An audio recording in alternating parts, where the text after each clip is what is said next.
Hi hello నమస్తే welcome to 100 TV. నేను మీ anchor Naveen. ఈరోజు మన స్టూడియోలో బహుముఖ ప్రజ్ఞాశాలి స్పిరిచువల్ మెంటర్ అయినటువంటి సాయి కర్ణం గారు మనతో స్టూడియోలో కొన్ని విషయాలు పంచుకోవడానికి మనతో ఉన్నారు. అమ్మ నమస్తే అమ్మా, వెల్కమ్ టు 100 టీవీ. నమస్తే.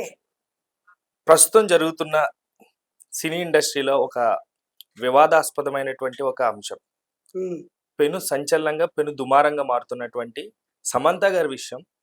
సో మీ మాటల్లో తెలుసుకోవాలనుకుంటున్నాం. యాక్చువల్లీ స్పీకింగ్, సినీ ఇండస్ట్రీలో సంచలనం కాదండి ఇది.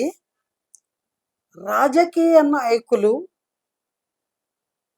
రాజకీయానికి సంబంధించినటువంటి టాపిక్స్ మాట్లాడుకోవాలి, కానీ సామాన్య ప్రజల్ని, సెలబ్రిటీ హోదాలో ఉన్నటువంటి వాళ్ళని వాళ్ళ రాజకీయ స్వప్రయోజనాల కోసం వాళ్ళ పేరుల్ని ప్రస్తావిస్తూ అనుచిత వ్యాఖ్యలు చేయడం జరిగింది.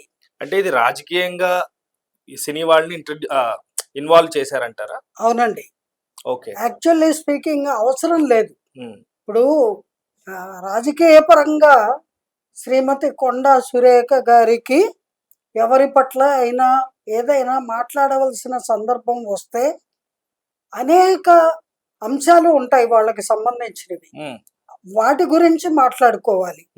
అంతేగాని అకారణంగా అన్నెసరీగా చక్కటి పేరు ప్రఖ్యాతులు ఉన్నటువంటి అక్కినేని వారి కుటుంబాన్ని మధ్యలోకి లాగుతూ అనుచిత వ్యాఖ్యలు చేయడం అనేది ఎంత మాత్రము కరెక్ట్ కాదు. ఇది ఈ అంశము యావత్ సినీ ప్రపంచంలోనే కాదు, సామాన్య ప్రజల్లో కూడా కలకలం రేపినటువంటి అంశము. అలాగే రాజకీయ నాయకుల్లో కూడా ఆందోళన కలిగిస్తున్నటువంటి అంశము. ఇంతటి అంశము ఏమిటి అని అంటే, కొండా సురేఖ గారు ఒక సందర్భంగా కేటీఆర్ గారిని ఏదో అనాలి అనుకొని ఆ మాటలకి బదులు ఆవిడ సమంత గారి ప్రసక్తి తీసుకురావడము, అది చాలా అసభ్యంగా అనుచితంగా మాట్లాడడము చాలా తప్పు. అటువంటి తప్పు మరి వాంటెడ్లీ చేశారో లేకపోతే అప్రయత్నంగా ఆవిడ నోటమ్మట దురుసుగా ఆ మాటలు వచ్చేసాయో ఆవిడకే తెలియాలి. కానీ ఇది ఎవరూ కూడా హర్షించేటువంటి అంశం కాదు, ఎట్టి పరిస్థితుల్లో కాదమ్మా. ఎందుకంటే ఒక మహిళా మినిస్టర్ గా ఉండి ఒక మహిళ పైన అలాంటి వ్యాఖ్యలు చేయడం అనేది ఎంతవరకు కూడా మనం ఎలాగ కూడా చెప్పలేం. ఇప్పుడు ఒక మహిళని ఇంకో మహిళ అనొచ్చు అని కూడా లేదండి. ఇప్పుడు మహిళ అయినా పురుషుడైనా ఆ స్థానంలో ఎవరున్నా కూడా సమంత గారిని అకారణంగా మధ్యలోకి తీసుకొచ్చి ఆవిడ పట్ల ఆ రకంగా అనుచితంగా వ్యాఖ్యలు చేయడం అనేది ఎంత మాత్రము కరెక్ట్ కాదు.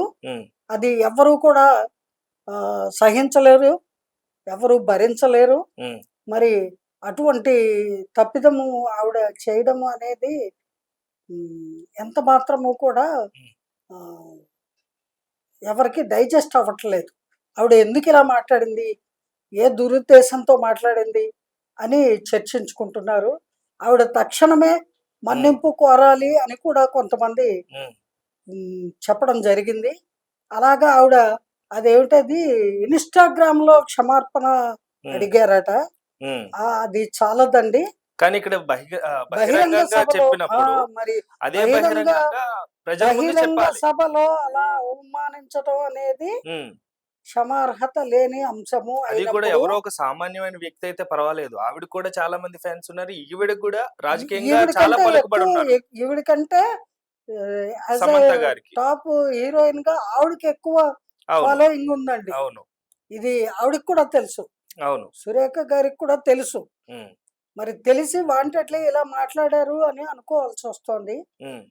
మరి ఇలాగే ఒక బహిరంగ సభలో సభాముఖంగా మీటింగ్ లో సారీ చెప్పడం అనేటువంటిది సబబుగా ఉంటుంది అని నా అభిప్రాయం.